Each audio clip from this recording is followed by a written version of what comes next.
en esta ocasión vamos a ver obligación de los estados conforme a la Convención de las Naciones Unidas sobre Derecho del Mar. Tenemos 3 expositores. Talía Cruz Castañeda, consultora jurídica para los estudios nacionales de gobernanza oceánica en México. El doctor Alberto Sekeli Sánchez, embajador de carrera del Servicio Exterior Mexicano, consultor para los estudios nacionales de gobernanza oceánica en México, y Salvador Tinajero Esquivel, que es consultor jurídico adjunto B de la Secretaría de Relaciones Exteriores. Tengo la currícula de los 3, pero me parece que es suficiente la presentación. Lo más importante es lo que van a decir, si me permiten. Vamos a darle la palabra en principio a la maestra Talía Cruz Castañeda. Muchísimas gracias a la Consultoría Jurídica, a la Cancillería por la invitación y también al Instituto de Investigaciones Jurídicas de nuestra máxima casa de estudios. Uno de esos temas corresponde a la solicitud de opinión consultiva que se realizó ante el Tribunal Internacional del Derecho del Mar. Y a manera de contexto, voy a hablar un poco del tribunal, un órgano jurisdiccional establecido con base en la CONMEMAR, se integra de 21 miembros. Actualmente forman parte de este tribunal el embajador Alonso Gómez Robledo, es el primer mexicano que se integra al tribunal. El cargo dura aproximadamente 9 años y la competencia que tiene el tribunal es sobre la parte contenciosa, pero también la parte consultiva, que es justamente la que vamos a abordar en esta exposición. También el tribunal tiene un reglamento y su propio estatuto, que son los que aplican para los procedimientos a seguir, particularmente respecto de esta solicitud de opinión consultiva. Y cabe comentar que también el embajador Sekeli ha sido parte del tribunal como juez ad hoc, y es muy importante comentarlo, porque pues es otro de los mexicanos que ha estado vinculado directamente al tribunal. En pantalla les puse a manera de resumen cómo es esta dinámica de atención de las opiniones consultivas del propio tribunal, un poco para guiarlos en dónde vamos en este momento y también para conocer cuáles son esos requisitos de una opinión consultiva de esta naturaleza, considerando que la parte 11 de la propia Convención de las Naciones Unidas sobre el Derecho del Mar, que me referiré en adelante como CONMEMAR, establece respecto a solicitudes de opinión consultiva estrictamente para temas relacionados con los fondos marinos. Y en el caso en particular, esta opinión consultiva que está basada en el artículo 138 del propio reglamento. Una solicitud que se realiza por escrito por una instancia que está autorizada para ello, que debe precisar en la solicitud en particular cuál es esa consulta a realizar. Como les decía, de manera muy general, se realiza la solicitud, hay un periodo de declaraciones escritas, de actuaciones orales y de revisión para una decisión del tribunal. Más adelante voy a regresar a esta lámina para que les indique en cómo en este momento se está atendiendo esa solicitud de opinión. ¿Quién realizó la solicitud y por qué? Bueno, en primera instancia quiero compartir con ustedes que se estableció un tratado internacional específico para hacer solicitudes al tribunal por estados, pequeños estados insulares, que se crea este mecanismo o esta figura para hacer consultas sobre derecho internacional y cambio climático. Es un acuerdo que se firma el 31 de octubre del año 2021, inicialmente por Antigua y Barbuda y Tuvalu. Posteriormente se adhirieron a él el resto de los países que ustedes ven citados en pantalla. Y este acuerdo da origen a esa comisión en particular, que de aquí en adelante me voy a referir a ella como COSI. Un tratado internacional que ha sido registrado ante Naciones Unidas desde febrero de 2022 y que es la base para poder realizar por parte de la COSI esta solicitud de opinión consultiva. En pantalla pueden ver que con fecha 12 de diciembre del año pasado se realiza esta solicitud. Una solicitud que, como bien les indicaba en un principio, pues se enfoca en hacer esta solicitud de opinión consultiva basada en el artículo 138 del reglamento del tribunal, pero también con relación a el artículo 21 del propio estatuto. Del lado derecho tienen la solicitud misma que traduje para efectos de esta presentación, porque los idiomas oficiales que se trabajan en el seno del tribunal son el idioma inglés y el idioma francés. Entonces, esta solicitud se centra en las obligaciones específicas de los estados parte de la Convención de Naciones Unidas sobre el Derecho del Mar, particularmente la parte 12. Tiene que ver con la protección y preservación del medio marino. No voy a entrar en detalles del articulado de la parte 12, porque después de mí tiene participación el embajador Sekelin y sin duda él nos podrá compartir con mucho más precisión el alcance de estas obligaciones. Pero la pregunta o la consulta se centra en dos tópicos principales: la prevención, reducción y control de esa contaminación al medio marino y la protección y preservación de ese medio marino respecto de los impactos que está provocando el cambio climático, que en la presentación previa del doctor Escobar pudimos ver cuáles son diversos de esos efectos que se están produciendo en los ecosistemas marinos a causa del cambio climático. Luego entonces, la opinión consultiva, como les decía, se realiza la solicitud. Una solicitud que, de acuerdo al artículo 138 del reglamento, tiene que estar prevista en un tratado internacional para poder realizar y darle la competencia al tribunal. Eso sucedió a través del acuerdo mediante el cual se estableció la COSI. Después, tiene que dar competencia a una instancia designada para poder hacer esta solicitud. El propio acuerdo mediante el cual surge la COSI establece en su artículo 2, párrafo 2, una cláusula jurisdiccional en la que se indica que puede hacer esta comisión consultas al tribunal, no precisamente la que se realizó, sino de manera general. O sea, puede ser esta y cualquier otra. Y también cumple con el párrafo tercero de ese artículo 138. O sea, que tiene que precisar cuál es esa cuestión jurídica que se presenta ante el tribunal. El tribunal, una vez que recibió esta solicitud, que fue el 12 de diciembre, emite un comunicado el día 16 de diciembre, en donde notifica a los estados parte de la CONVEMAR que le ha sido solicitado esta consulta. En ese comunicado también establece la fecha para poder recibir los diferentes pronunciamientos o declaraciones de los estados parte de la CONVEMAR, pero también hace invitaciones específicas a organizaciones intergubernamentales para que puedan hacer aportaciones al proceso. Como fecha inicial estableció el 16 de marzo.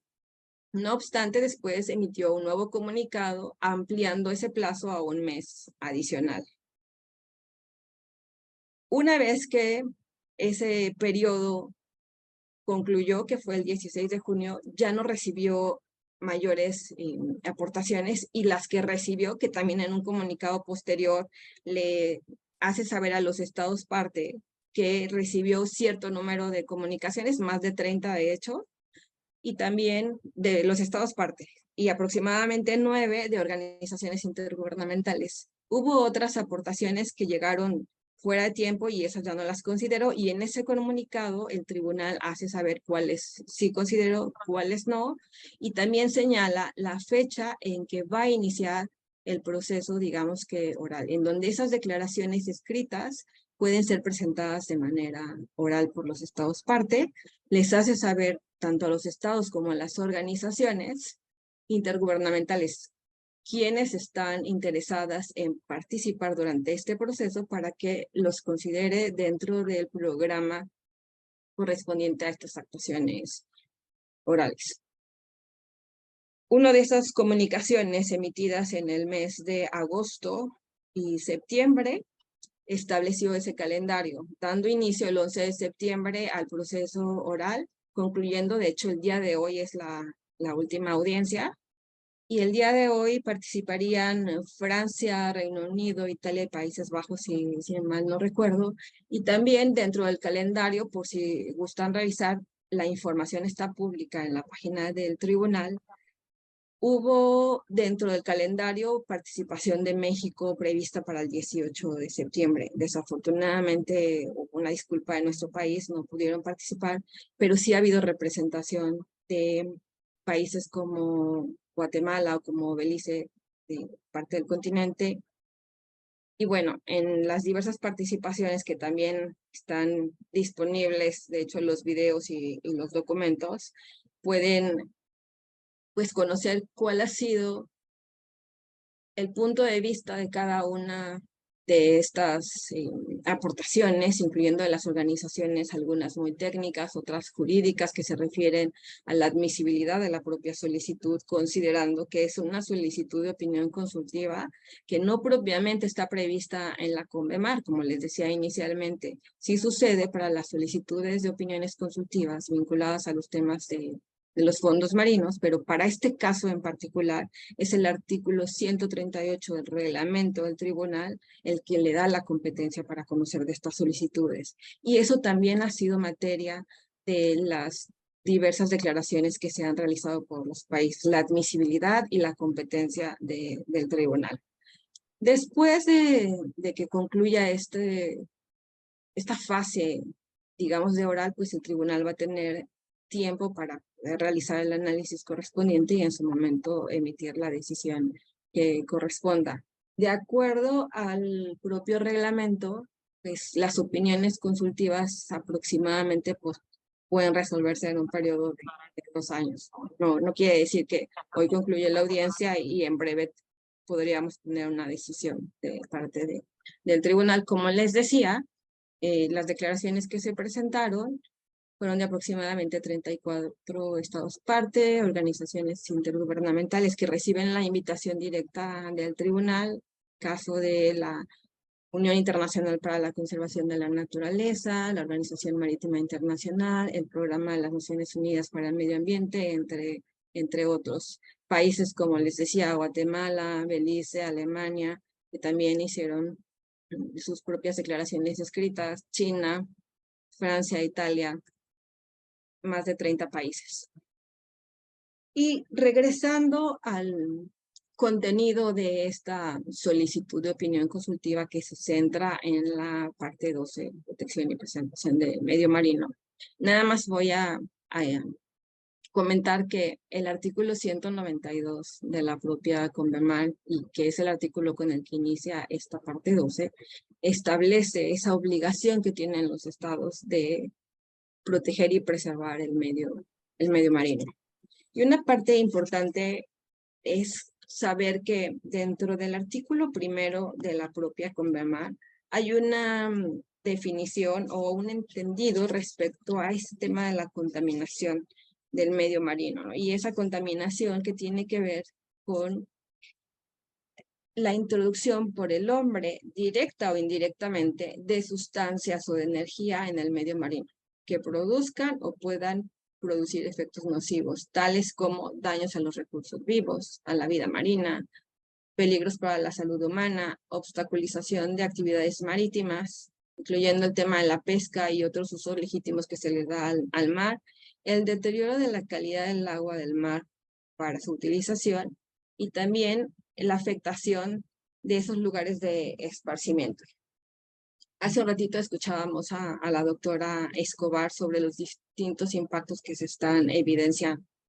Esos daños a los recursos vivos, ya la vida marina. Y una de las cosas que también vemos es que este artículo primero señala muy claramente tales como, o sea, enuncia algunos de esos efectos que se derivan de la contaminación al medio marino, de acuerdo a la propia CONVEMAR. En pantalla, pues, sumando a lo que comentaban en el panel anterior, diferentes de esos efectos se están viviendo en nuestro país. Sargazo, me hicieron preguntas relacionadas con los impactos del sargazo entre el olor, entre lo que genera respecto a la biodiversidad del ecosistema en sí. Pero también, volviendo al contenido de la solicitud de opinión, sobre cuáles son esas obligaciones de los estados respecto a prevenir y controlar la contaminación, pero también respecto a proteger y preservar el medio marino. Indudablemente y lamentablemente, en México ya se están viviendo esos impactos que también han sido referidos por los propios países integrantes de la COSI. Inundaciones de las comunidades que han tenido que ser desplazadas o cuyos medios de vida se ven afectados, inclusive los propios riesgos a la vida ante la llegada de fenómenos climatológicos con mayor intensidad, pero también, por ejemplo, en el caso de una de las imágenes que ven en pantalla, el síndrome blanco, o sea, una enfermedad de corales que desafortunadamente se está viviendo en el Caribe mexicano, en donde en poco tiempo están muriendo los corales, y es una de las evidencias de los impactos del cambio climático que tienen que ver con el aumento del nivel de temperatura del propio ecosistema y también con la acidificación, ¿no? Los efectos químicos por esta alteración, ¿sí?, que tiene el agua. Y entonces, si vemos en qué se centran estas dos, digamos, temáticas particulares de la solicitud de opinión consultiva, por un lado es la prevención y la reducción y el control de esa contaminación, o sea, cuáles son esas obligaciones específicas que tienen los estados respecto del prevenir, reducir y controlar la contaminación del medio marino. Un ecosistema del cual dependemos absolutamente todos, porque todos y todos estamos conectados, pero que en muchas de las ocasiones desde las grandes ciudades pues no son tan evidentes como de quienes vivimos cercanos a los ecosistemas. Pero no por ello no menos importante para poderse abordar en un tribunal especializado como el Tribunal del Derecho del Mar. Entonces, ¿cuáles son esas obligaciones específicas de los estados? Si estamos hablando de una protección y preservación de un medio marino en relación con distintos de esos impactos. Se enfocaron en calentamiento de océanos, elevación del nivel del mar y la acidificación de los océanos. Sin embargo, como escuchábamos, no son los únicos, ¿no? Hablaba la doctora de desoxigenación, de la acidificación, de la contaminación por plásticos, o sea, muchos otros problemas que están relacionados con esta protección y preservación sí prevista en la Convención de Naciones Unidas sobre el Derecho al Mar y en su parte 12. Algo también importante es que además de la CONVEMAR existen otros instrumentos internacionales. Estos otros instrumentos internacionales que contribuyen a la propia gobernanza oceánica, que la propia CONVEMAR establece la necesidad de cooperación entre los estados y también reconoce esta necesidad de que las obligaciones previstas en otros tratados internacionales sobre protección y preservación del medio marino, ya sea que existiesen antes de la propia CONVEMAR o posterior a ella, contribuyan a promover esos principios generales de la propia convención.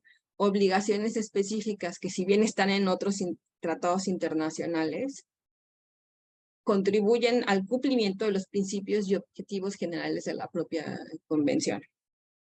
En el momento en que se desarrolla la CONVEMAR, obviamente no había este concepto de cambio climático. No obstante ello, la convención tiene una visión de preservar y proteger el medio marino. Entonces, ello implica que podemos ir más allá, ¿no? Que el tribunal podría estar en condiciones de hacer un pronunciamiento específico sobre esas obligaciones que los estados, parte de la propia convención, tienen respecto al ecosistema o al medio marino. Una de las cosas también importantes es hacer mención a que existen principios, conceptos, derechos humanos vinculados a este ecosistema.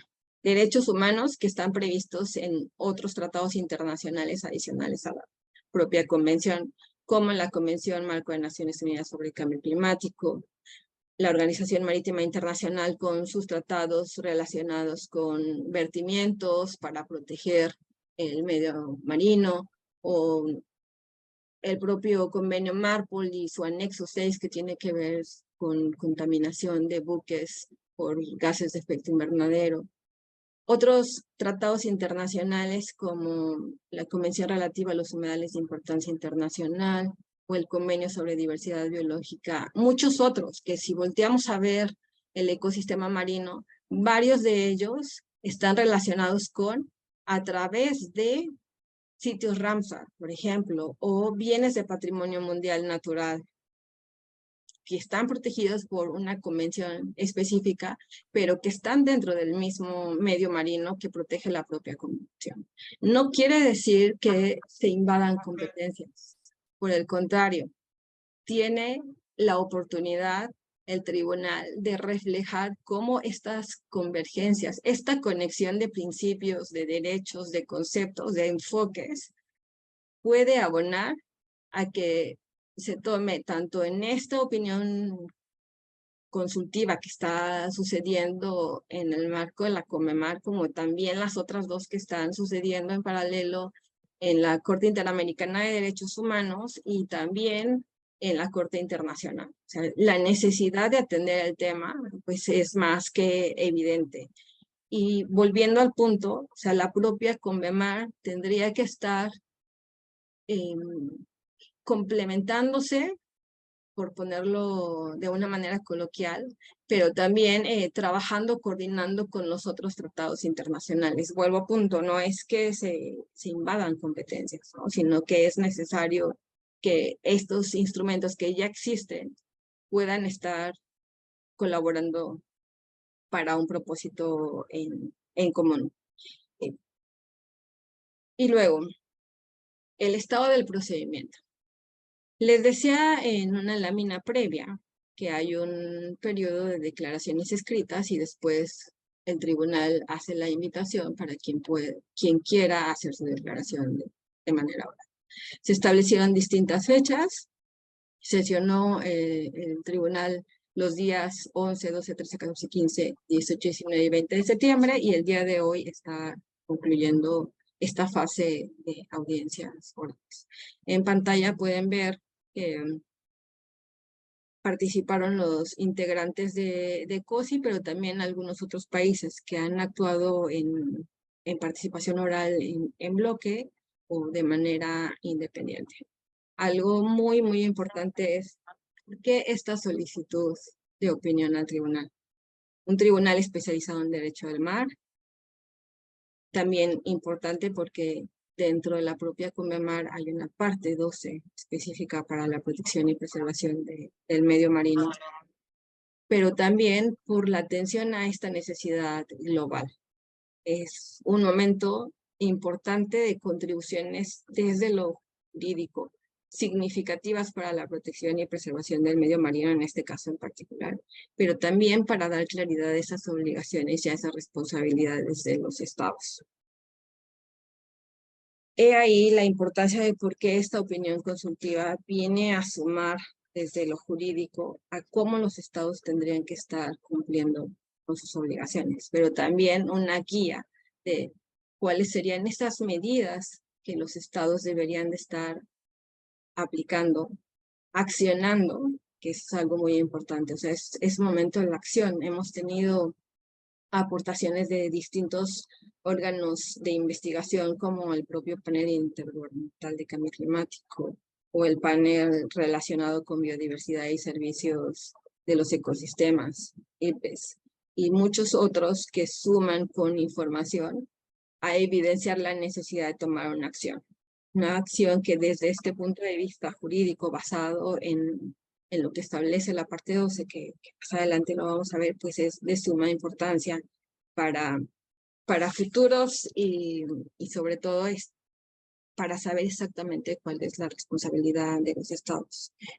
Hace un ratito también comentaban sobre el contenido del nuevo tratado internacional sobre conservación y uso de la biodiversidad más allá de las jurisdicciones nacionales. Pues ahora sí, en ese tratado también ya se hace referencia al cambio climático, a la desoxigenación, al calentamiento, a la acidificación y a muchos otros efectos que pudieran estar derivados del cambio climático que hoy en día se vive y se vive más en en países sobre todo pues insulares o también en territorios que colindan propiamente con los ecosistemas costeros y marinos, ¿no? Hay metas internacionales y sabemos que pues, están previstas, por ejemplo, en materia de biodiversidad, en la Convención sobre Biodiversidad, en donde se establecieron la meta 2 y 3, si mal no recuerdo, la importancia de restaurar los ecosistemas degradados, incluyendo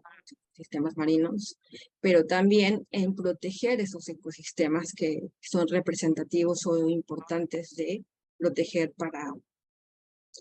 para mantener esa biodiversidad, pero también por los diversos servicios ecosistémicos que brinda propio ecosistema hacia las personas, ¿no? Ya sea de provisión, de soporte, regulación o inclusive culturales. Esos servicios ecosistémicos que ante un ecosistema no saludable, pues también generan pérdida de beneficios para las personas, también para los propios integrantes de ese ecosistema, como ya lo hemos visto en resoluciones de cortes internas en donde hacen referencia a por qué la importancia de un principio precautorio, por qué un principio de prevención, por qué los principios de pronatura, o sea, la importancia de la ciencia, de prevenir, de controlar y en este caso pues también muy relacionado con el contenido de la opinión consultiva que realiza el Tribunal Internacional del Derecho Humano. Una consulta que también está relacionada con esa importancia de las funciones que tienen los ecosistemas, el trabajar de manera integral, la conectividad que vuelvo al punto, o sea, no es estrictamente la conectividad ecológica, también tiene que ver con una conectividad, en este caso jurídica, a sabiendas de los diferentes instrumentos internacionales que desde su materia contribuyen a proteger y preservar ese medio marino. Ya para finalizar, el tribunal tiene una gran oportunidad. Esa oportunidad de hacer un pronunciamiento, de establecer una guía de cómo los países tienen que cumplir esas obligaciones de protección y preservación. Que esperamos que realmente esa sea la respuesta y no que pudieran centrarse en la competencia o en la admisibilidad de la propia solicitud de opinión consultiva. Y concluyo diciendo que solamente a través de una gobernanza oceánica sólida, nuestra especie podrá seguir recibiendo esos beneficios del océano, o sea, tanto para las presentes, que ya se vive esa problemática en las presentes, como las generaciones que están por venir. Muchas gracias.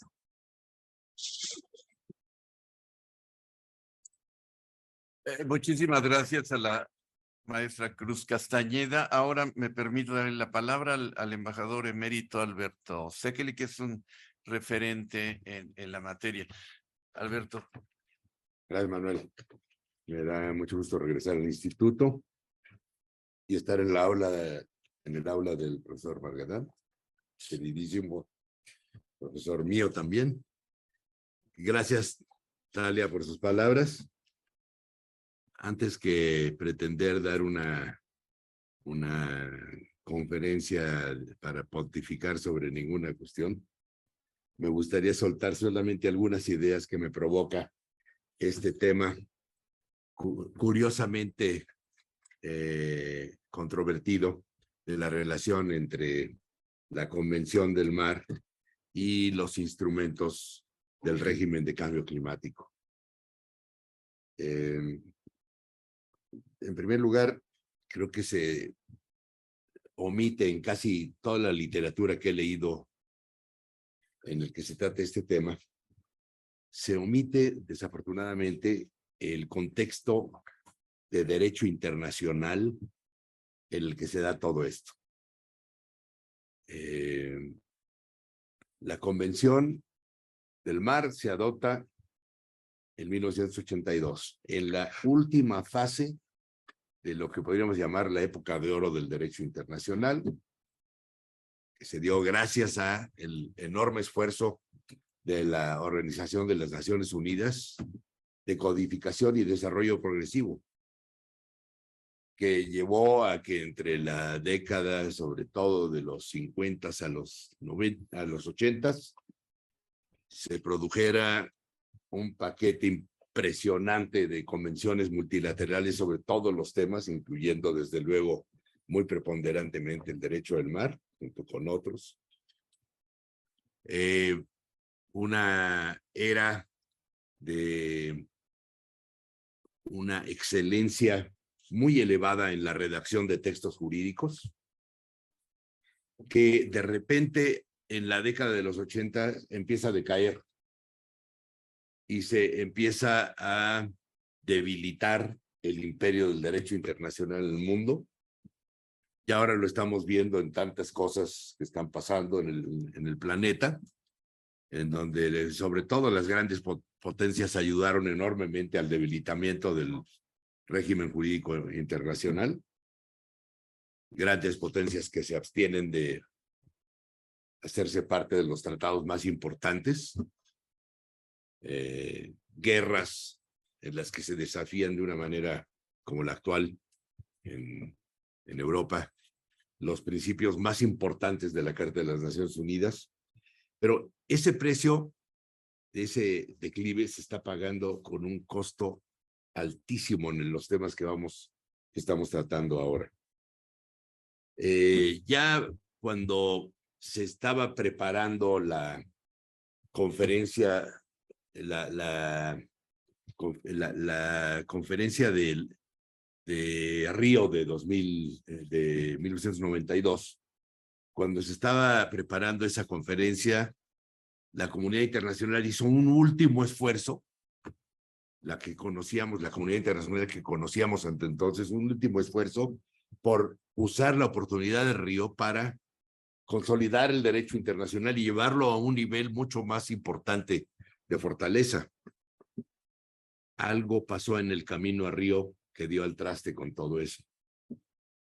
Se formó para Río una comisión presidida por la señora Brundtland, que produjo este informe de El Futuro Común, en el que acompañó a su informe un paquete de principios recomendados para uno de los productos que se esperaba debía salir de Río, que era una convención internacional sobre derecho ambiental, que no tenemos.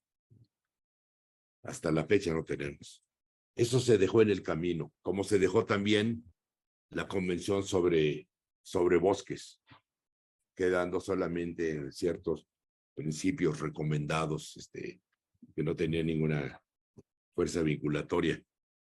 Todo esto pasó porque un evento internacional de enorme magnitud, que fue la caída del muro de Berlín y todo lo que ello significaba, trastocó y transformó completamente las fuerzas que se movían en la comunidad internacional dentro de Naciones Unidas, en donde se hacía el derecho internacional.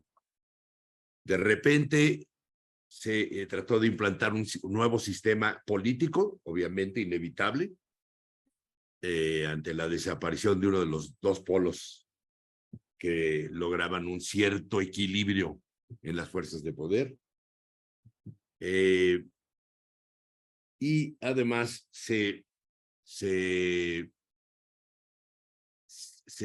deja de perseguir la asunción de nuevas obligaciones internacionales que fueran contrarias al nuevo sistema económico que se empieza a desarrollar a partir del final de la Guerra Fría, que es el sistema de liberalismo económico que pone a todo el mundo en salvaje competencia de los unos contra los otros, y que para competir en el neoliberalismo y en el mercado es necesario estar tan libre de ataduras como sea posible. Entonces ya hay hasta no solamente una reticencia a asumir nuevas convenciones internacionales, sino una gran reticencia, un gran arrepentimiento de haberse atado con tantas disposiciones en tantos tratados internacionales.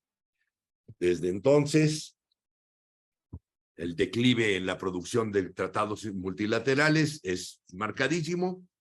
Vean ustedes a la Comisión de Derecho Internacional, después del Estatuto de Roma, inmediatamente después de esto, en los 90s, en realidad hay muy poco que ostentar en cuanto a producción de nuevos tratados internacionales. No hay el temario de la sexta comisión, la Comisión Jurídica de la Asamblea General, tampoco grandes temas que permitan prever que va a haber nuevos tratados internacionales que tanto se necesitan en tantas materias.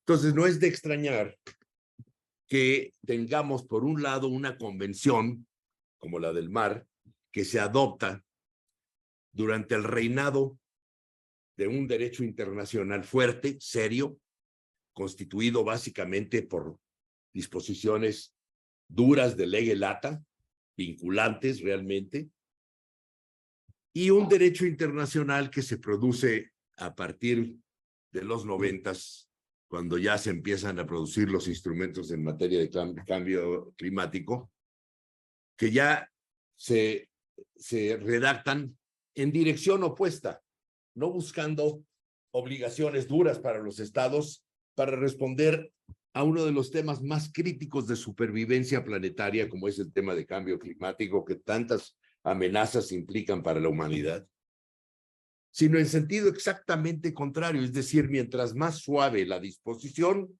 mientras más meramente recomendatoria, mientras menos vinculatoria, entonces es mejor para poder dar el consentimiento y asumirlas con la apariencia de obligaciones, es decir, lege ferenda, derecho soft law contra hard law, ¿no?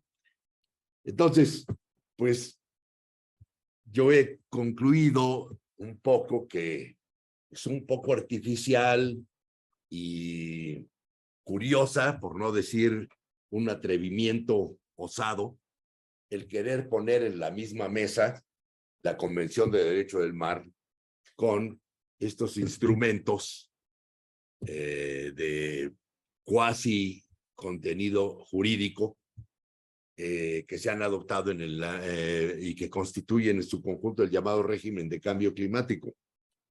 ¿Qué decir de la Convención Marco? Vean ustedes las disposiciones, las obligaciones para los estados, en realidad son casi nulas. ¿Qué decir de Tokio? Tokio se convirtió en el ejemplo de lo que no necesitábamos, porque no dice nada. Llevamos, ¿qué? 8 años desde París, que cualquier analista de derecho internacional, cualquiera que tiene experiencia en lo que significa sentarse a negociar una obligación internacional con otros estados, se encuentra que París, su lenguaje del Acuerdo de París, es meramente preambular.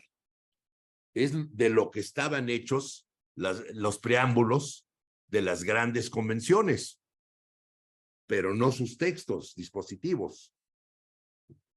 Entonces, es un poco osado hacer las preguntas que ahora se están haciendo. En la literatura encontré un poco de qué se está hablando. Por ejemplo, se plantea que si las obligaciones de la Convención del Mar son suficientemente fuertes para cumplir con las disposiciones del régimen de cambio climático. O un poquito mejor todavía,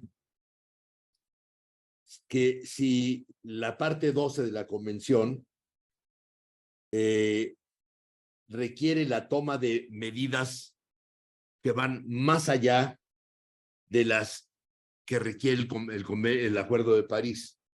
Es una proposición falsa, porque en realidad lo que se está haciendo es pedirle al derecho internacional duro, la convención, que se implemente, lo cual puede hacer porque los artículos de la parte 12 remiten a que la parte, por así decirlo, reglamentaria de las obligaciones de la parte 12 se concreten a través de prácticas, de estándares y acuerdos internacionales a nivel mundial o regional, etcétera. Entonces, la cuestión es si lo que se está buscando es que las obligaciones duras se implementen a través de otras obligaciones más detalladas, también duras. Eso estaría magnífico. Eso es lo que debería de haber pasado.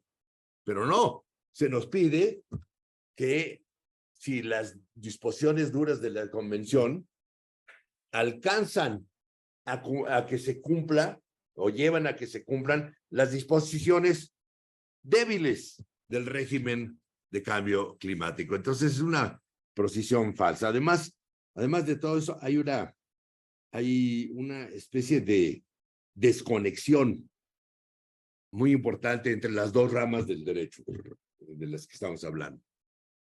Hay una desconexión entre el derecho del mar, que obviamente no podía, por el tiempo en el que se negoció y puso en vigor, no podía hablar de cambio climático, pero habló de todo lo que pudiera pasar, que incluiría cambio, ahorita lo vamos a ver, cambio climático y otras cosas que vengan en el futuro que ahorita no podemos acabar de imaginar. Pero hay una desconexión entre ese lenguaje general que parece general de la convención y el lenguaje de los instrumentos del régimen de cambio climático, que ni siquiera hablan del mar. Olvídense del medio marino. Ahorita lo acaba de decir Tali, apenas en el último convenio, el de protección de la diversidad marina, se empieza a tratar el tema, pero apenas en el 2019, hace 4 años, el panel intergubernamental apenas entonces empieza a hablar de los efectos en el mar, en los océanos del cambio climático. La Convención de Cambio Climático, del Marco de Cambio Climático, no habla realmente del mar. Háganse una búsqueda de Tokio y hasta en París, el de París tampoco. Busquen Derecho del Mar o Convención del Derecho del Mar en el acuerdo de 2015 de París, cuando ya llevaba 24 años o 29 años en vigor la convención. No se habla de la convención. Hay un desconecte tremendo, pero no es nada más en cuanto a lo que se dice en estos instrumentos, sino en cuanto a la naturaleza de las disposiciones jurídicas que hay en un instrumento y en el otro. Yo, por mi parte, hago un análisis de la parte 12 de la convención y no tengo la más mínima duda de que todas las normas de la parte 12 e incluso del artículo 1 de la convención aplican perfectamente a las situaciones jurídicas que presenta la afectación del mar por cambio climático. Y además no se anda por las ramas esta convención del mar. El artículo 192 establece una obligación general sin este lenguaje meloso, cobarde que hay ahora en los instrumentos actuales, que trata de diluir todo y bajar. No, aquí se dice los estados tienen la obligación de proteger y preservar el medio marino. 192. Los estados tomarán lenguaje obligatorio, impero atributivo. No harán sus esfuerzos máximos y perseguirán hasta los límites de sus posibilidades, como vienen todos los instrumentos del régimen de cambio climático. Tomarán medidas compatibles con esta convención para prevenir, reducir y controlar la contaminación del marino procedente de cualquier fuente. Bueno, pues de cualquier fuente está cambio climático indefectiblemente. Utilizando estos efectos, los medios más viables de que dispongan y en la medida de sus posibilidades, y se esforzarán por armonizar sus políticas al respecto. Esta frase de armonizar sus políticas al respecto es lo que no se ha hecho. Y no se ha hecho porque las convenciones o los instrumentos de cambio climático son tan débiles que armonizarlos no tiene en realidad ningún sentido. Ya desde el artículo 1 se nos dice que la definición de contaminación del medio marino incluye la introducción, directa o indirectamente, de sustancias, CO2, o de energía, calor, en el medio marino, deteriorando la calidad del agua para su utilización. Bueno, en cierta manera, las cosas que se van a ver en la opinión consultiva, de la cual yo tengo una opinión muy favorable que se haya solicitado, y de las posibilidades del tribunal de dar una buena opinión, no creo que tenga ninguna dificultad la opinión consultiva en salir positiva gracias a la calidad de las disposiciones de la convención. Trato de evitar ser parcial a la convención porque estuve desde el primer día de la conferencia e incluso desde el comité preparatorio en 68 hasta que se adoptó la convención en 82, y pienso que estoy siendo muy favorable. De aquí, si estuvieran las gentes de Dualos de Naciones Unidas, me estarían aplaudiendo porque hablo bien de la convención, pero la verdad es que me hace extrañar este lenguaje lo que encuentro en los nuevos instrumentos, ¿verdad? Bueno, dice el artículo 194 que estas medidas que tienen obligación de tomar los estados para prevenir, reducir y controlar la contaminación se referían a todas las fuentes de contaminación del medio marino. Lo dice su párrafo 3. Así podríamos ir por los artículos de la convención. Tiene un artículo importantísimo que es el 197, que obliga también con lenguaje imperio atributivo. No procurarán o tratarán de o harán sus mejores esfuerzos. No. Los estados cooperarán en el plano mundial y cuando procede el regional para la formulación y elaboración de reglas y estándares, que es lo que en realidad se convierte como en la parte reglamentaria de la convención. La convención no va a tener un reglamento que se llame Reglamento de la Convención de Naciones Unidas sobre el Derecho del Mar. Lo que reglamenta la convención son estos estándares internacionales, estos otros instrumentos que se han venido adoptando, pero que desgraciadamente vienen muy, muy pobres. Quiero, ya que estamos viendo la convención, referirme al tema de la responsabilidad, que yo creo que por cierto, en el debate que veo que hay en la literatura, se habla mucho de estos primeros artículos, pero no se dice mucho, nada. No encontré ni un solo artículo que hablara del 235, que es el artículo de responsabilidad. Quienes están percatados de cómo ha sido el desarrollo del derecho internacional de la responsabilidad del Estado, saben lo difícil que ha sido el desarrollo progresivo y la codificación del derecho internacional en esa materia. Yo estuve como miembro de la Comisión de Derecho Internacional viendo cómo los estados, los mismos miembros de la comisión arrastran los pies para no llevar a sus últimas consecuencias el régimen de responsabilidad. Pero esta convención se adelantó a todo eso y siempre me ha sorprendido que no ni en la Comisión de Derecho Internacional ni en todos estos otros foros se pone énfasis en el gran avance que fue que en el artículo 235 de la Convención se dijera: los estados son responsables del cumplimiento de sus obligaciones internacionales relativas a la protección y preservación del medio marítimo. Serán responsables de conformidad con el derecho internacional. Ninguna otra parte de la Convención, más que la 12, tiene un artículo así. Existe el 304. El 304 de la Convención, que aplica en lo general y que dice responsabilidad por daños, 304.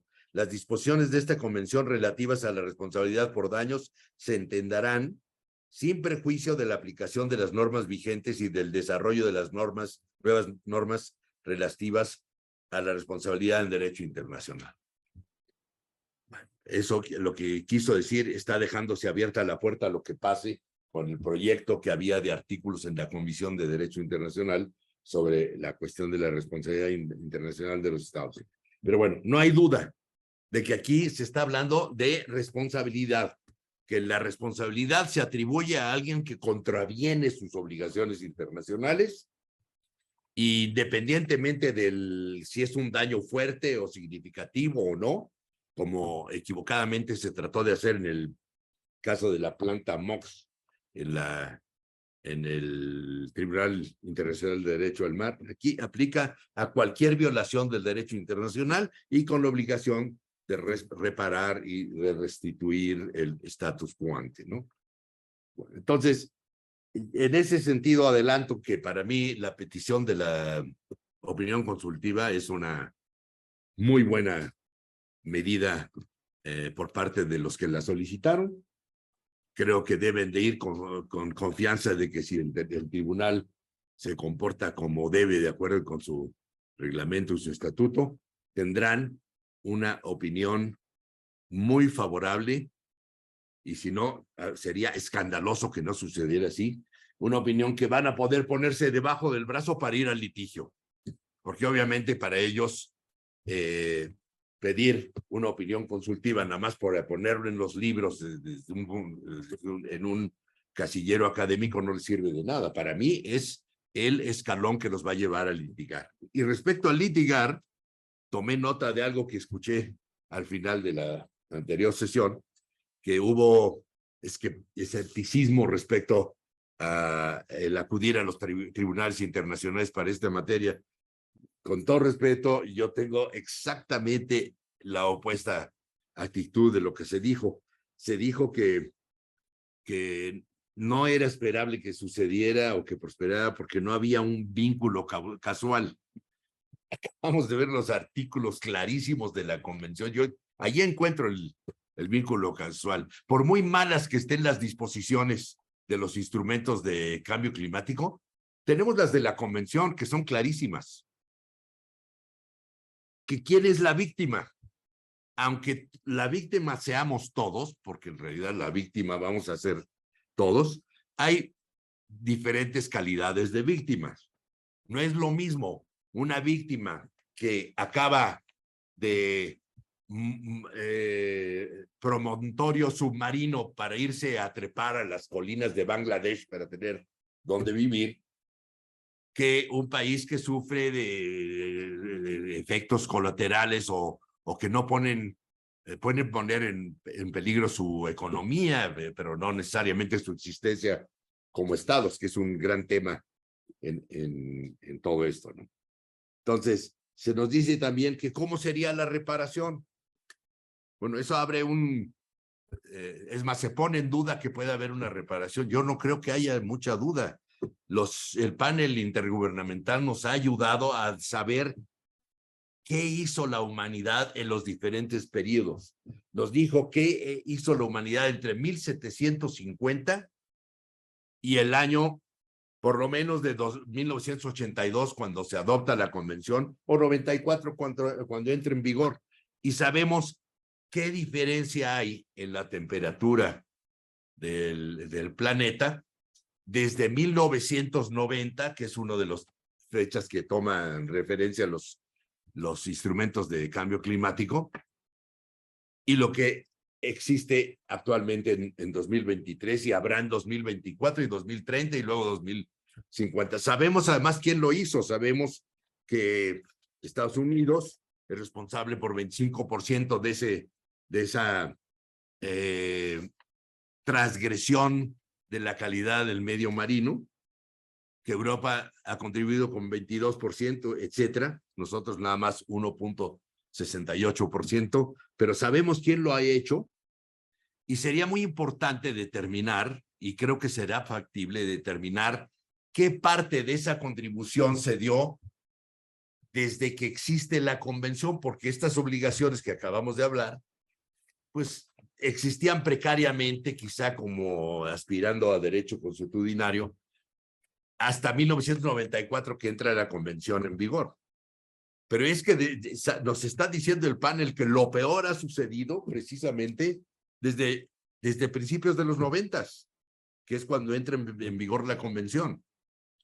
Entonces, ¿cómo repartir la responsabilidad? Pues yo creo que estos porcentajes que nos dé el IPCC, el panel intergubernamental, es clarísima. No están refiriéndose a la acumulación de concentraciones, de emisiones desde 1750 a 1994. Está refiriéndose a la intensificación de esa contaminación a partir de los 90.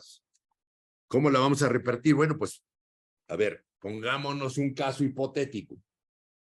A México le llega a afectar tremendamente como consecuencia del cambio climático y además ya se está probando en una serie de cosas.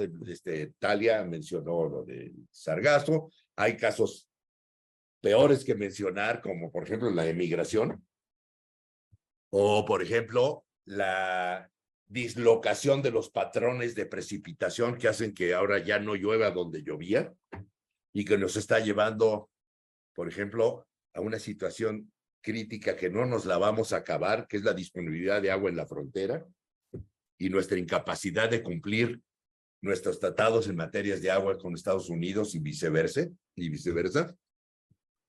Pero es más posible que se presente una controversia que se puede iniciar desde el lado mexicano en contra, por ejemplo, de Estados Unidos, porque a través de uno de los efectos de cambio climático estamos sufriendo una sequía como la que no habíamos conocido y que está disminuyendo la capacidad de captar agua, no solamente ahí, en todo el territorio nacional, ¿no?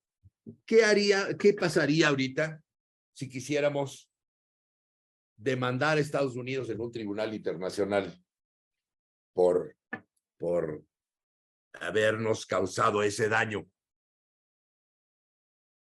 Poco creíble que México se aventara a hacer una demanda de ese tipo, ¿no? Tenemos un solo caso importante en la Corte Internacional de Justicia, pero bueno, es un caso hipotético. ¿Qué pasaría? Bueno, primero nos encontraríamos de que Estados Unidos no es parte de la convención, ¿no? De la Convención del Mar. Y nos encontraríamos que, de todas maneras, la admisión de parte de Estados Unidos de que la convención más o menos refleja derecho consuetudinario internacional, bueno, pues a lo mejor funciona, a lo mejor pasa. Pero ¿qué obligaciones estamos pidiéndole que les hagan cumplir o qué contravenciones, a qué estaríamos reclamando? ¿Al Pacto de París? ¿A la Convención Marco? Ahí no tendríamos ningún asidero. Tendríamos que hacerlo respecto a las disposiciones de la Convención, en las que no nos interesa solamente lo que se está pretendiendo hacer a medias tintas en estos instrumentos del régimen de cambio climático, que no están destinadas para nada a lograr que se cumpla lo que dispone el artículo 192, que obliga a los estados a proteger y preservar el medio marino. Ni siquiera a lograr que los estados cumplan con su obligación de prevenir la contaminación, no. Nada más se le está pidiendo a los estados, con muy bajo y suave lenguaje cuasi jurídico, que reduzcan. De alguna manera con eso, pues legitimando la violación de la obligación principal. Fíjense ustedes a qué nos está llevando, a qué límites nos está llevando todo esto. Entonces, no sé cómo estoy de tiempo. Bien. Sí. Entonces, para mí es muy importante que se ponga estas preguntas que se están haciendo de la relación entre Convención del Mar y el régimen de cambio climático en ese contexto del derecho internacional general, porque solo así se explica que estemos cayendo tan bajo. Y realmente caímos muy bajo porque queremos implementar la convención a través de disposiciones que no tienen ni la mitad de la fuerza que tienen las disposiciones de la convención. Creo yo que entonces, el cuarto argumento que se usaba, que se introdujo cuando se respondió que qué viabilidad había para acudir a tribunales internacionales, nos dicen que no hay obligaciones. Alguien lo dijo aquí, no recuerdo quién fue exactamente, pero alguien dijo, no, además no hay obligaciones. No hay obligaciones cuyo cumplimiento se puede reclamar a través del litigio internacional. Pues no en todo el paquete de instrumentos que han salido de cambio climático, pero aquí tenemos afortunadamente la convención, ¿no? Cuando uno pasa por la experiencia de sentarse no con una contraparte, sino en aquel entonces entre 140 y 151 estados en la negociación de la convención, a convenir una norma obligatoria que acepte todo mundo, entiende por qué la convención, la conferencia, la tercera conferencia de Naciones Unidas sobre el derecho del mar duró tantos años, ¿no? Y con una convención de más de 300 artículos. Aquí no, aquí a la carrera nos reunimos 2 semanas, desdeñamos la parte científica que viene del panel intergubernamental, lo negociamos políticamente porque qué exagerados los científicos, en realidad es menos, ¿verdad? Y acabamos todavía con menos en el lenguaje de los instrumentos que resultan. Bueno, esto parece ser muy crítico, y lo es. No puedo ocultarlo, y entonces eso me obliga a plantear qué se puede hacer, ¿no? Siquiera para no quedar ya demasiado mal con ustedes. Y bueno, si hay algo que falta en la Convención del Mar, porque no se veía en aquel entonces, en la tercera comisión, no se veía que pudiera venírsenos encima un desafío como este, del tamaño de este, ¿no? Entonces, en la tercera comisión no se planeó introducir en la convención algo similar a lo que se introduce en la parte 12 para el área internacional de los fondos marinos más allá de los límites de la jurisdicción nacional, que fue una autoridad que administra el régimen del área. No se plantearon siquiera, si lo hubieran hecho, si hubieran podido siquiera predecir. Estamos hablando de los 70s, cuando se hace la convención, que lo que se iba a venir con el tema del cambio climático. Pero hubiera sido muy buena idea, y podría ser muy buena idea, el que la comunidad internacional, cuando retome estos temas con seriedad y con voluntad política, porque después de todo, detrás de todo esto que acabo de escribir, lo que ha faltado es eso, voluntad política. La comunidad internacional cambió de una que la tenía a una que ya no lo tiene. Derecho internacional, ¿quién lo quiere, no? Pero cuando se haga, si llega, y creo que cada desastre como los que ya están sucediendo va a ir alimentando esa voluntad política, habría que contar con un mecanismo de implementación o para asegurar la ejecución de las convenciones. Quizá una autoridad en materia de protección del medio marino, más allá que lo que tenemos ahorita, que no sirve para ello, incluso en el contexto de Naciones Unidas, el programa de Naciones Unidas para el Medio Ambiente. Creo que ahorita tuve el gusto de saludar a alguien que viene de ahí al programa, no sé si está, que no vaya a tomar ofensa, pero pues no es lo mismo tener un programa de Naciones Unidas como tener una autoridad que pueda aplicar o asegurar, monitorear el cumplimiento de las disposiciones de la convención e inducir para que se cumplan. Yo creo que esa es una cosa que se va a poder hacer en el futuro, y que las tragedias que se nos vienen encima podían acabar animando a la comunidad internacional a hacerlo. Hay otras cosas que me extraña mucho que se hayan abandonado en esta nueva fase de decaimiento del derecho internacional. Por ejemplo, teníamos, me acuerdo muy bien, porque los consulté ad nauseam e incluso ayudé a que el instituto tuviera una colección que no sé si han mantenido en vigor o no, al día o no, pero una colección del repertorio de práctica de los órganos de Naciones Unidas y sobre todo una colección, dejé al día aquí, de la serie legislativa de Naciones Unidas, que era particularmente buena en materia de derecho del mar. Se tenía en esa serie legislativa todos los actos, todas las medidas a las que llama ahora la Convención del Mar, que deben de tomar los estados para cumplir con su obligación de preservar el medio marino. Y que es a través, lo dice la Convención, a través de leyes y reglamentos.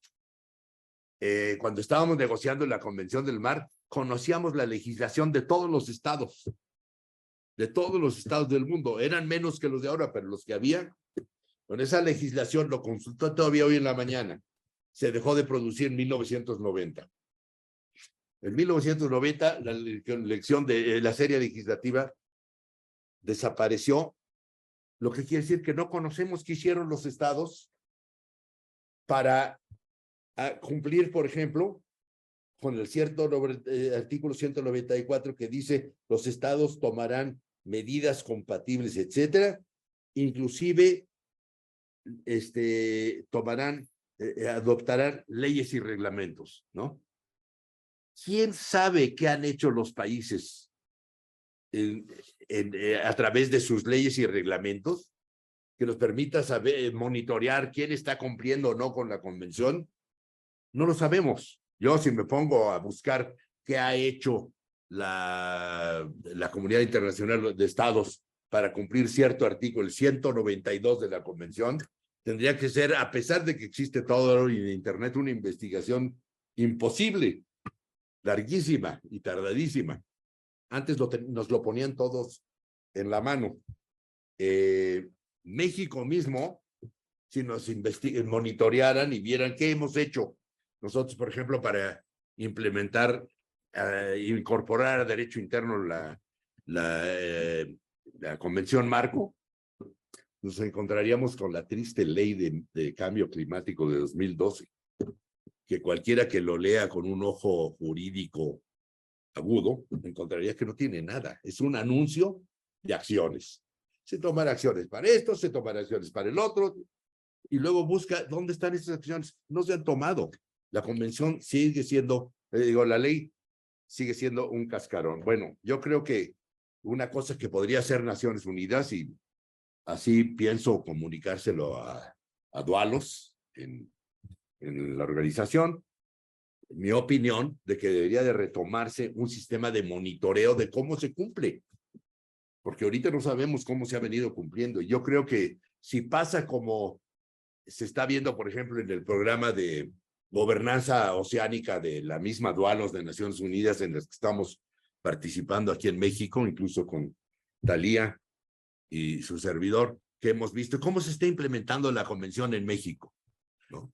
México, que se ha ostentado siempre como un campeón de derecho del mar, que lo fue, pero ya cuando se trata de incorporar el derecho interno, tenemos unas lagunas gigantescas y por lo tanto el ni siquiera saber el grado de cumplimiento y el récord de cumplimiento que hay de la convención, pues es una deficiencia bastante importante, ¿no?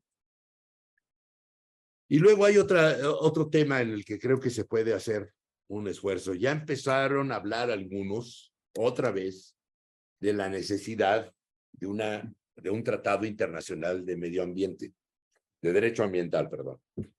Ya se empezó a hablar un poquito otra vez, lo encontré en la literatura, precisamente en preparación de esta participación. Y una de las cosas más inteligentes que encontré fue que lo que se necesita en esa convención es armonizar varias disciplinas jurídicas que tienen que ver las unas con las otras, pero armonizar en el sentido de que no haya esta desconexión de la que hablé, sino que hablen el mismo idioma y al mismo nivel de obligatoriedad jurídica. Y ahí están el derecho del mar, el derecho marítimo, el derecho internacional ambiental, el derecho internacional de comercio, lo que es el régimen mismo de cambio climático, la nueva convención sobre diversidad marítima, biológica en el medio marino. Todo eso se tiene que ir conjugando y armonizando. No sé si necesariamente a través de una convención de derecho internacional ambiental o en el siguiente instrumento que se adopte después de los que tenemos, que ya están llegando muy tarde todos. Ya nos explotó en la cara, ya no estamos hablando de prevención, cuando deberíamos todavía hablar de prevención, porque si no, tiremos el artículo 192 a la basura, ¿no? Espero que todavía se pueda hacer algo, aunque sea un poco tarde. Gracias por su paciencia en escuchar estas ideas.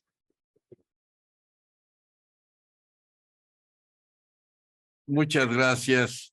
Pues sin más, le damos la palabra al maestro Salvador Tinajero Esquivel.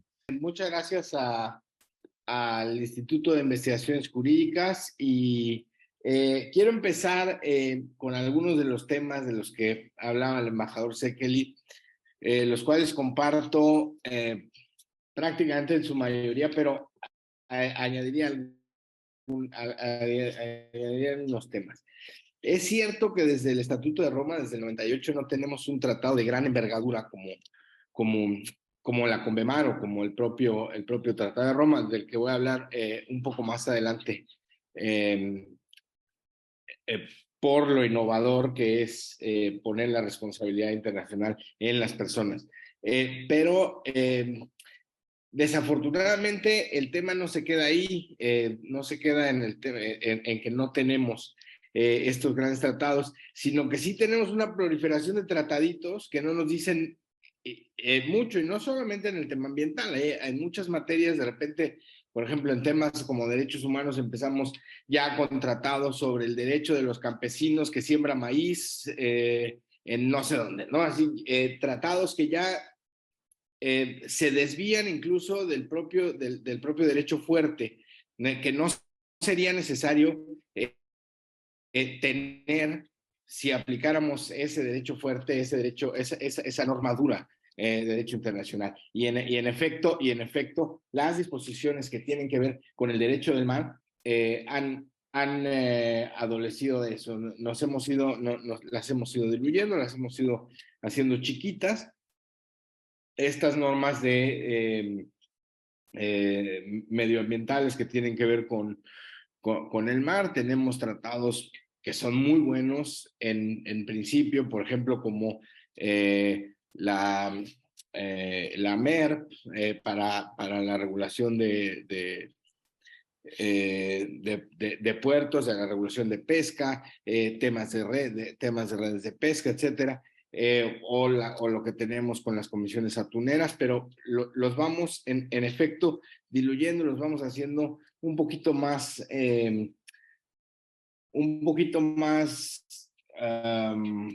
optativos que el derecho no. Y en ese sentido, coincido también en el tema de la normatividad adaptada a un sistema económico, a un sistema en donde en efecto la regla estorba. La regla estorba para productividad, y lo decía el consultor jurídico hoy en la mañana cuando hablaba de un tema que voy a desarrollar un poco más adelante, que es el tema de las responsabilidades compartidas pero diferenciadas, y sobre el tema de la debida diligencia, y cómo en efecto tenemos que cambiar esta visión de que la regla estorba. La regla no estorba, la regla nos da orden, y ese orden nos permite avanzar en forma sustentable. Y esa es la forma como debemos ver abordar este tema. Y me gustaría entrar, y en esto le agradezco mucho a Tania, cómo nos nos indicó el camino que va a seguir el tribunal, ¿no? Nos indica el contexto, ¿no?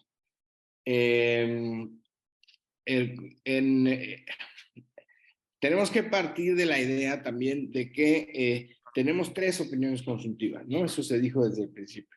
Esta que está muy enfocada al tema de derecho del mar, otra que está muy enfocada a los derechos de la Convención Americana sobre Derechos Humanos, y otra que, digamos, nos va a abarcar todo, que es la que pidió la Asamblea General a petición de Vanuatu en la Corte Internacional de Justicia.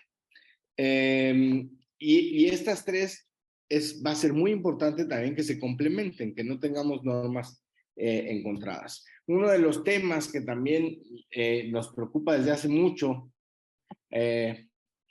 a la par de esta disfuncionalidad que está teniendo la codificación del derecho internacional, es que estos espacios tienden a llenarse no solo con tratados que son un poco más inútiles o anodinos, porque ya estarían cubiertos por los tratados madre, sino que algo que ha sucedido mucho es que los tribunales o hasta los comités no vinculantes tienden a creer que ellos hacen derecho internacional.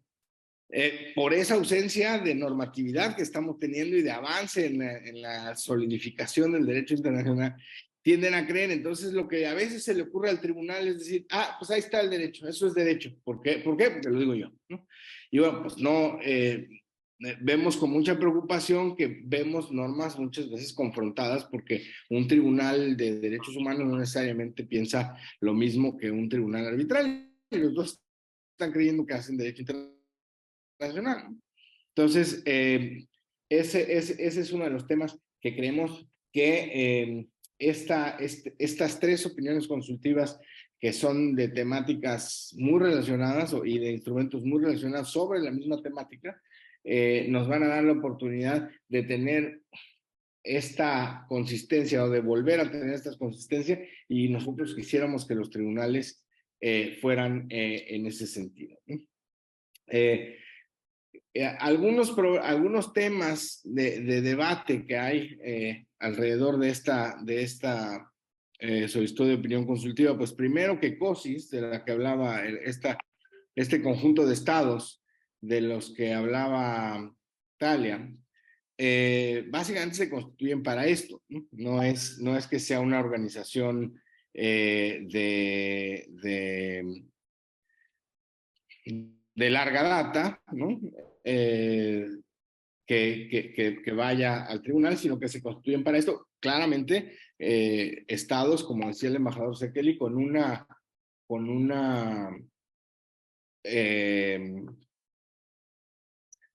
problemática existencial, ¿no? Si sube un metro el nivel del mar, pues desaparecen, ¿no? Pero uno de los principales temas, uno de los temas es, siendo esto un organismo creado para solicitar la opinión consultiva, ¿qué tan competente es el tribunal si la propia Convemar dice que solamente es competente para los temas de fondos marinos? El propio tribunal ha resuelto su propia competencia. Nosotros creeríamos, por lo menos yo, en calidad personal, creería que el tribunal es perfectamente competente para conocer el asunto, pero algunos estados, bueno, manifestaron que no está, ¿no? Que no sería, algunos estados que intervinieron. Otro punto sería si es aplicable el derecho duro, esto es la convención, solamente la convención, y si tiene que interpretar la convención y a partir de ahí decir que las obligaciones de los tratados se incorporan a la convención, o si va a tratar de encontrar derecho consuetudinario y en su caso aplicar derecho consuetudinario. Nosotros o yo me inclinaría por la primera. ¿Por qué? Pues porque claramente, y lo señalaba el embajador con toda claridad, si los gases de efecto invernadero contaminan el mar, pues deben entenderse como material que se está vertiendo y está contaminando el mar y es aplicable lo mismo que es para cualquier otra sustancia, ¿no? La obligación es la misma, ¿no?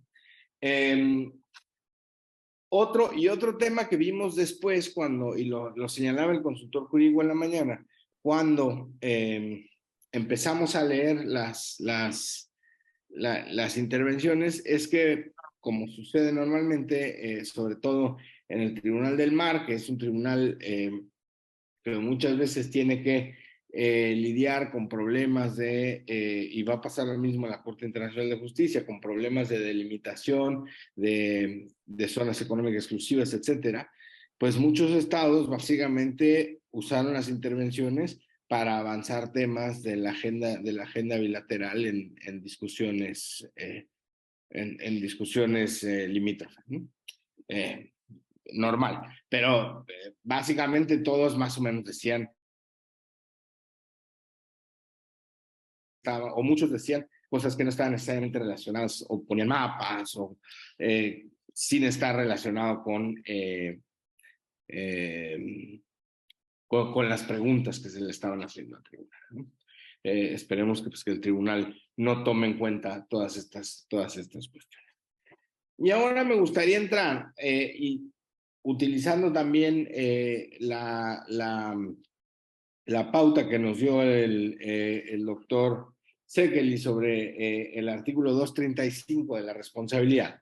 Me gustaría entrar no a la primera parte de los estados, esa concuerdo mucho, pero sería a la segunda parte, que es la responsabilidad de los privados, de las empresas, sean personas naturales o jurídicas, como dice el articulado. Y en ese punto nos parece que hay una veta, y es algo que hemos trabajado mucho desde la consultoría jurídica, hay una veta muy importante que podemos y debemos explorar a los tiempos de hoy en día, ¿no? Hoy en día, y lo vemos en los fondos marinos, efectivamente el Estado tiene la responsabilidad y se tiene que hacer cargo de sus empresas, pero lo vemos y lo hemos visto ahora que está la discusión en fondos marinos sobre las exploraciones que se hacen a través de contratistas con los estados, pues vemos que muchas veces el contratista es más grande, más poderoso y con más recursos que el propio estado patrocinador. Entonces, le estamos pidiendo a veces al estado patrocinador que se asegure de que su contratista va a pagar en caso de daños, o va a hacerse cargo de las consecuencias, y el contratista pues simplemente tiene mucho más poder que el Estado, ¿no? Entonces, creemos que es muy importante empezar a regular cómo vamos a entrar con el privado sin que necesariamente sea esta una forma de entrada subsidiaria, que haya una responsabilidad directa, ¿no? Obviamente en derecho internacional clásico pues somos estados y los estados hacemos, deshacemos y demás, ¿no? Pero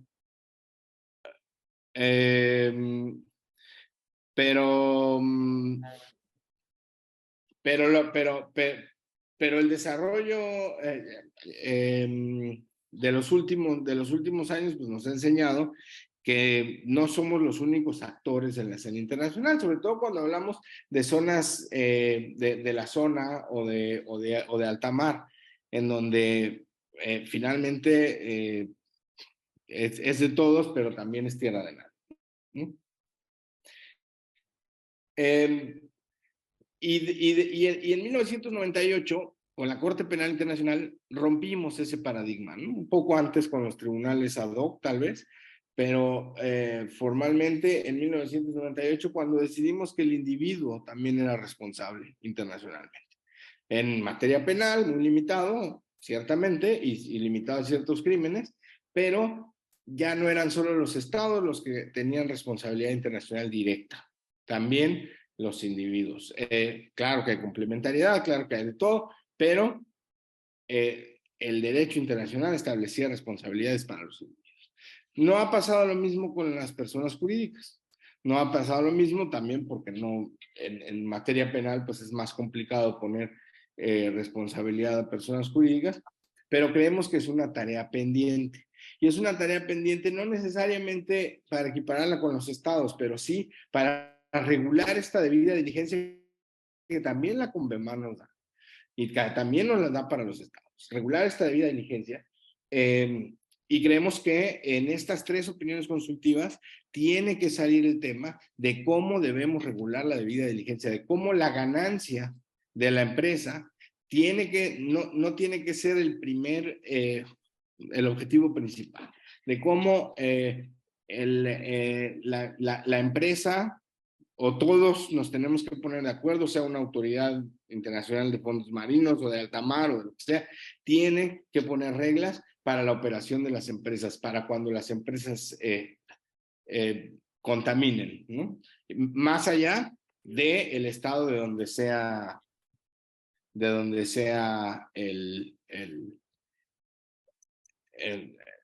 la empresa, ¿no? Hablaban de mandar a Estados Unidos o Canadá o algo a China, etcétera. También podríamos hacer una demanda a las empresas que desde Estados Unidos, desde Canadá, desde China, están contaminando, ¿no? Directamente al bolsillo de la empresa, ¿no? Como parte de la consecuencia de la... Y bueno, como sé que el tiempo se acaba y dejamos tiempo para preguntas y respuestas, pues lo voy a dejar ahí. Les agradezco mucho la oportunidad de estar en este panel y a sus órdenes para si hubiera preguntas. Muchas gracias al maestro Tinajero. Tenemos muy poco tiempo, pero hay oportunidad de alguna pregunta.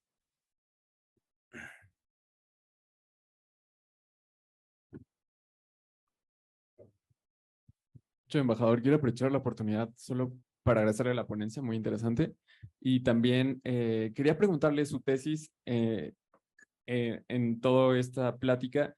Sería que la Convemar prevé que establezcamos estos estándares internacionales y que no hemos cumplido esa obligación. Entonces, me parece interesante que tal vez lo que usted espera del tribunal es que acepte que existe esa obligación y que no se ha cumplido hasta el momento, pero no sé si es lo que usted quería referir. No, yo en realidad no estaba dando una opinión sobre la opinión consultiva, ¿no? Yo creo que el tribunal tiene de dónde agarrarse, independientemente de los instrumentos de cambio climático, para dar una muy buena opinión consultiva respecto a que se están violando obligaciones internacionales duras específicas. Pues no le veo ningún problema a eso. Respecto a lo que se nos acaba de decir en relación con la participación privada en todo esto, nomás no es que vaya a dar una opinión diferente de lo que se dijo, sino nomás hacer una recapacitación sobre el hecho de que en materias como estas de las que estamos hablando tenemos que tener cuidado que no acabemos tratando de resolver estos temas sometiéndonos a la jurisdicción interna de los estados en donde operan las empresas contaminantes o emisoras de gases de invernadero, en las que en realidad el Estado adopta un poco el papel de privado, ¿no? Y deja un poco al lado su soberanía y su inmunidad soberana. A eso se refiere el tercer párrafo del artículo 234. Para cuestiones más puntuales, cuando un Estado contamina al otro, problema con un barco, una cosa así, a lo mejor es importante que los tribunales del Estado de la bandera estén abiertos al Estado afectado. Yo en lo particular no lo recomendaría, porque ahí pasamos a a tener otro papel completamente distinto que el del Estado soberano, que se entiende con el Estado al que se le pueden atribuir las obligaciones internacionales. Yo creo que, sin embargo, abre el consultor adjunto un tema apasionante, muy interesante, que hay que estudiar muchísimo. Le agradezco que lo haya mencionado.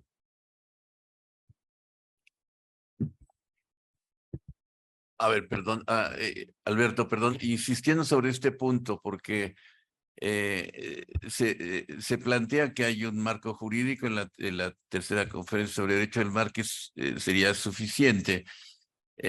También mencionaste que falta voluntad de los estados. Tal parece que quizás anteriormente se mencionó que un gran problema de la contaminación viene por las empresas, por ejemplo, mineras. En este caso, no estamos hablando del Estado como como un contratista, sino la posibilidad de demandar a esas empresas mineras. Para eso se requiere el derecho interno.